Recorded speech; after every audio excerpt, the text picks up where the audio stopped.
So I recently had a couple come in for an initial consultation, and I always love it when couples come in. One, because that means they're on the same page. They're very supportive.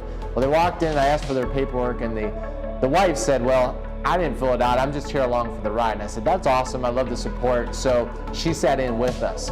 So I started going through the initial consultation for her husband, and she chimed in here and there, which was awesome because she was calling him on his BS and vice versa. So it was a great dynamic.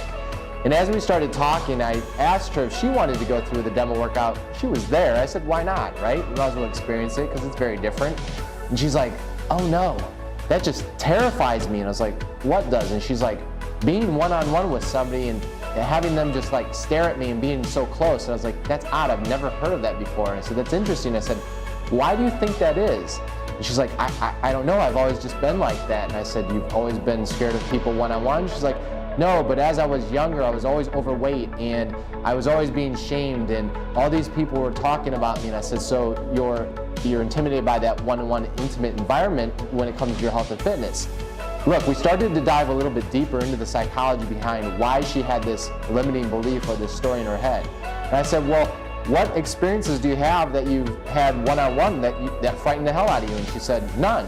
I said, so what evidence do you have to support your fears?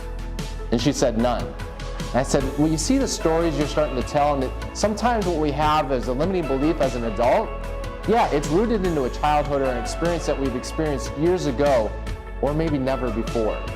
So we started talking a little bit more, and I said, I took her husband through the demo workout, she observed, and at the end I said, come on, let's go. I said, let's just do this. And she was game. She went through it, and she survived. I didn't bite, it wasn't rude, it was amazing. And she's like, I'm so glad I did that. And I said, see, now you can accomplish anything. So that gave me such just joy because at the end of the day, someone coming in who was there just being supportive of the other person, I think got an amazing experience out of that.